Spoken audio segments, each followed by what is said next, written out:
Hey everyone, you ready to jump into something kind of tough? We're going to tackle toxic relationships today. Oh, yeah, those can be tricky. Yeah. We're going deep with some ideas from Donald to Top to him today. Wow, even the name sounds pretty intense, doesn't it? Right.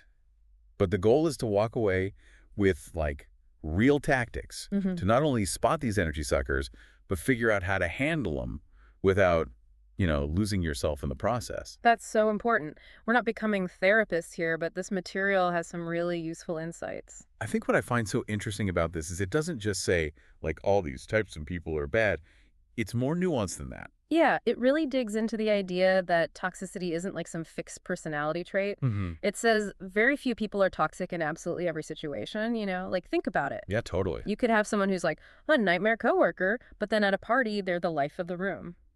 Does that make sense? It does, yeah, it's all about the setting. Exactly. It's like different elements in chemistry, their reactions depend on what they're mixed with. So behavior is often down to the specific relationship. Right, the chemistry. Yeah, and this source really highlights how important self-awareness is in all of this. Interesting.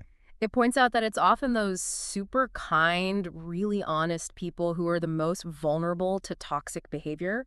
Because they're always looking for the good.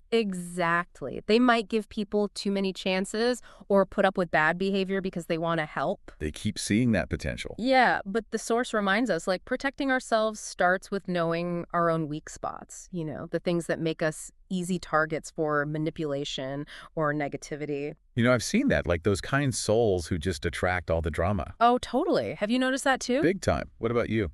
Absolutely. That's why it's so important to think about your own experiences, like times you felt drained or used in a relationship. What were the common themes there? What kept happening over and over? Patterns. Yes, That's exactly. really Okay, so let's get down to brass tacks. This source lists different types of toxic people. Hmm. And some of these names, I gotta say, are perfect. Like boundary crossers. You ever dealt with someone who just doesn't get personal space? Oh, yeah, we've all been there. What do they say about that? Well, the source dives into how these folks are always pushing your limits, whether it's conversations, asking for favors, or just ignoring what you need. Mm-hmm. The key is to set clear boundaries and stick to them.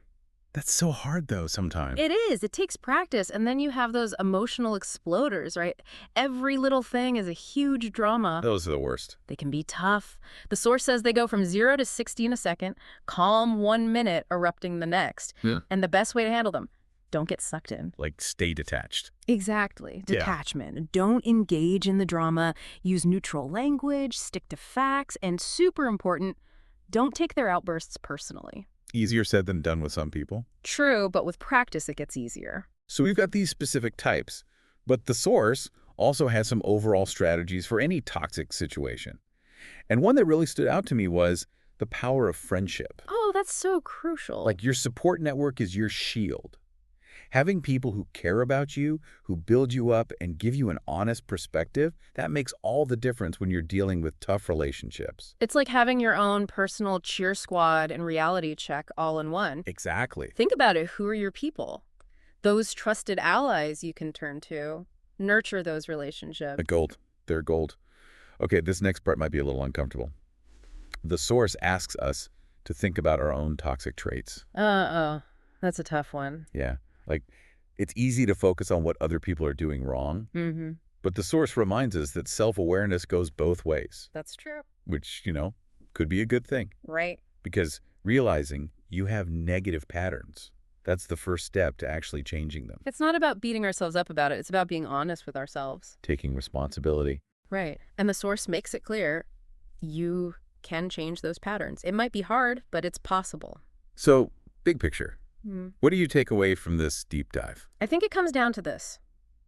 Understanding how toxicity works, spotting it when it pops up, and having tools to protect yourself. Mm-hmm. It's all about making choices that make you feel good, that support your well-being. And remember, you're not alone in figuring this out. We've gotten a ton of strategies from this source. If you had to pick one thing to work on this week, what would it be and why? Ooh, that's a good question. Think about it, everyone. And remember, any step you take towards healthier relationships with others and yourself is a step in the right direction. Couldn't have said it better myself. Thanks. Thanks for being here. And to everyone listening, take care of yourselves. You got this. See you next time. Bye.